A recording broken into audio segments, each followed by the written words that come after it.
Hi everyone, this is Ginger with Gingerberry Creek, and today's tutorial is going to be about don't throw a hissy, pattern number 343, so it's our little snake here. I'm going to show you how to do the tongue, the pipe cleaner for the tongue, and then I'm also going to show you how to do the sculpting, the rattle on his tail. So, let's get started. On the first thing I'll go over is the tongue. Once you have your tongue, drawn up, sewn, and left this end open, you're going to need to take your pipe cleaner, your 12-inch pipe cleaner, and we need to cut it down to 6 inches. So sometimes the easiest way is just to fold it in half. You can do the measurement. I just find that this part is easier if I do that, and then just cut it in half. You only need one 6-inch pipe cleaner for this tutorial, or for this pattern actually. So, all right. So the first thing you're going to do with the pipe cleaner, the 6-inch pipe cleaner, is you're going to fold this in half and create a loop here at the end, so it kind of looks like that, with the loop at the end. And then what we're going to do is, once we have that, we're going to twist just once to kind of hold that in place. So now it stays like that.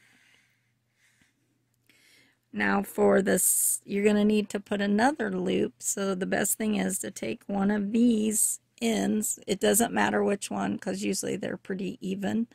So you take this at the base here, you bring it up, create another loop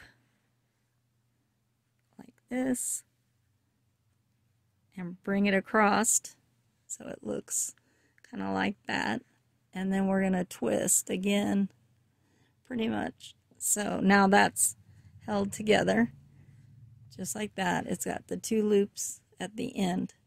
And then for the rest of this, you just twist the rest of the way down the stem.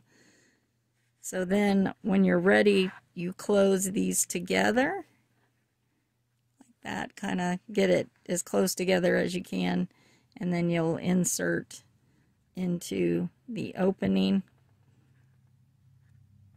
And you're going to push it down into the tongue, just like that. And when it gets down here, you're going to need to manipulate it a little bit and get between those two loops that you created, so that they can be pushed down further into the fork of the tongue. So just kind of manipulate it a little bit to pull them apart and push it down. And once you have one down in here and the other down there, then all you need to do is take your clippers, and I kind of push this down a little bit. I'm gonna trim it just like that, and now just leave that open for when we go to sew it to the actual face of the snake.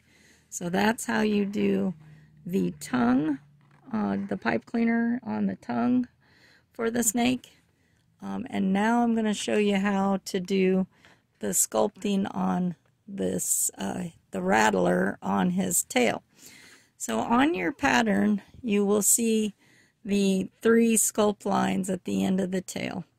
And so we need to transfer those mark lines onto our actual tail here. And the best way to do that is to use a disappearing ink pen, because then when you're done, you can either rub it, friction takes it away, or you can take a warm iron to it to get rid of the markings.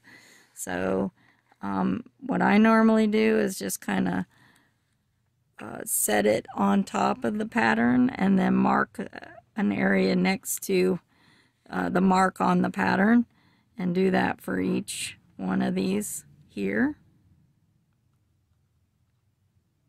So now I've marked the ends here, and so I'll just bring these lines straight across. You can also flip it over and mark it on the other side. It may make it easier for you to line up the lines for making the complete line across it. So mark it there. You don't have to. These are just going to give you this side, and this side will give you where you need to go with the needle and the thread. So mark it on at the seams right there. That's the easiest way. You don't have to mark all the way around. And then what you do is you take your thread that you have that matches the color of the wool felt, and you you need a long needle and a long thread. I mean, enough for wrapping and sculpting, so make sure it's long.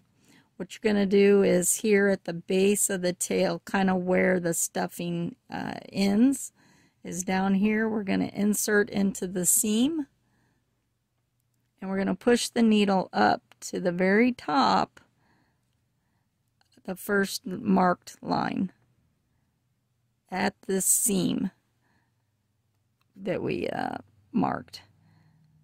Sometimes you have to work with it to get it to go in the right spot, but it will eventually.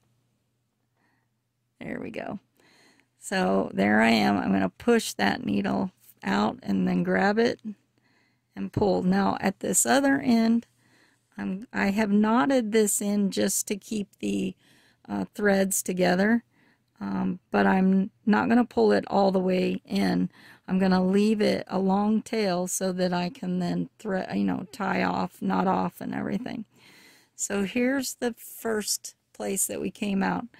Now the instructions will tell you that what you need to do is wrap the thread halfway around the tail. So depending on where you came out, if you came out up here on this side of the tail, or you came out up here and on the inside of the tail, it doesn't matter. Just wrap the thread around and then go in at this marking on this side, the opposite seam. So right here, we're going in at this seam, and now I'm going to push through to my original seam here where I came out of, and I'm going to pull the threads tight. You may need to guide it over to the one side to hold it in place. Make sure those threads are together and kind of pull tight.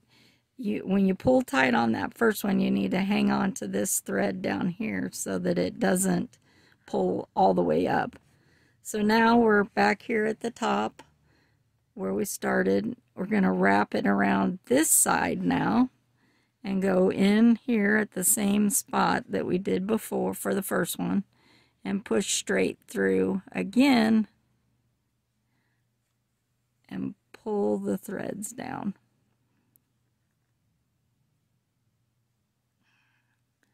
You're going to have to straighten up your threads as you go. They sometimes like to tangle, especially if one thread gets longer than the other.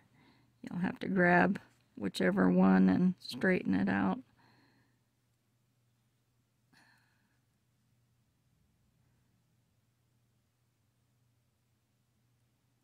So that thread right there, I need to pull. There we go. Pull it until it straightens up.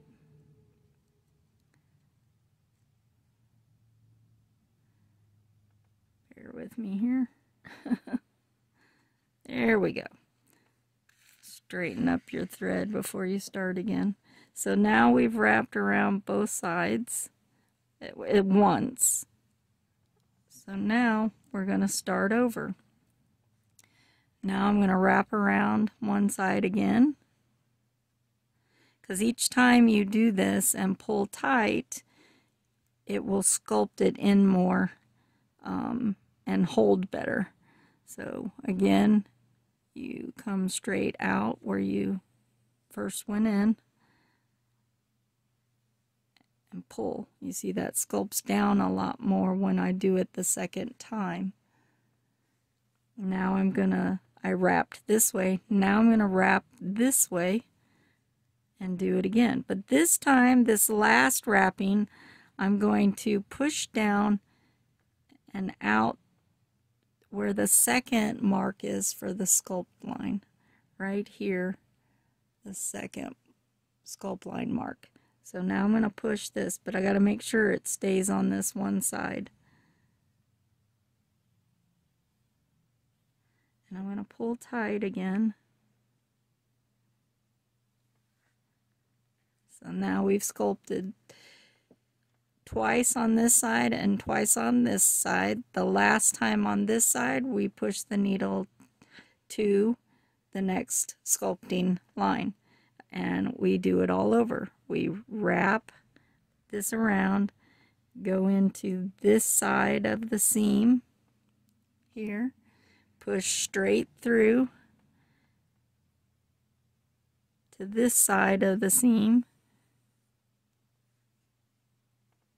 and we pull, straighten those threads, and pull tight. Now this time we're going to wrap it around, and we're going to do the same thing here. I'm going to go straight through again and come out up here at the top seam here, or whichever seam you started with. And we're going to pull tight. Okay, so we've done both sides. Now it's time to do a second one to make sure that they stay nice and sculpted. So again, wrap it around halfway, go into this seam, come out the top seam, and pull tight. So we did that side. Now we're going to come and do this side. So wrap it around. Now this is our second one, so this is where we go back down to the next sculpting line when we push through. So we push through here to the next sculpting line. We pull the thread, make sure it stays on the side that it's supposed to, and you pull, and that will hold that again in place. And now we just repeat the process again. So we're going to wrap around, go into this seam back here, come out at this seam up here where we started at, and pull the threads. And then we're going to do this side. So we're going to wrap it on this side, come around, insert the needle here, and then push through, straight through again to this. Make sure that the threads stay on this side, and pull. So that's our first set of threads. So now we're going to do this a second time. So we're going to wrap it around, go into this side of the seam, push straight through to the other side of the seam. There we go. Okay. And then pull tight. And see, it sculpts it and it stays in place better than the first one did. All right, so on this last one, again, we're going to wrap it down and around, insert into this one, but instead of coming out again up here, this is where we're going to go in and push down to come out next to this thread tail.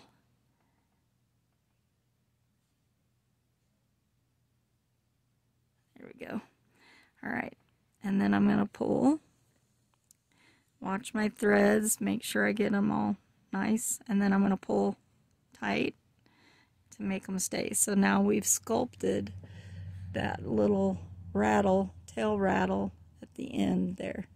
So here's all you would do to finish up. You're just going to knot this off.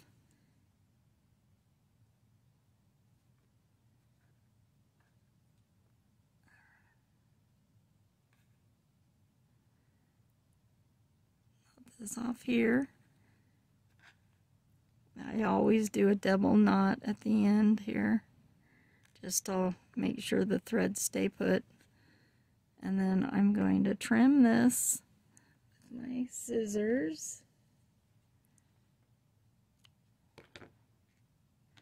And normally I have another needle off to the side here that I'll use to thread these on. So I'll thread these on here. And once they're there, then what I do is I do like what the general instructions tell you. You insert the needle back by the knot, push it through, pull the threads, and then you trim these, you pull these tight. I know it's hard to see because of everything, but you pull those tight and you trim those threads, and then you can straighten that back out and it pulls those threads back in. And that is the tutorial on how to do the pipe cleaner for the tongue and the sculpting of the tail for our snake pattern. And I'll show you again on the face here. So his tongue has that pipe cleaner in it so you can bend it. And then here's his sculpted tail. So that is all. Alright, I hope you've enjoyed this video tutorial, and thank you for watching, and I hope everyone has a great day. Bye!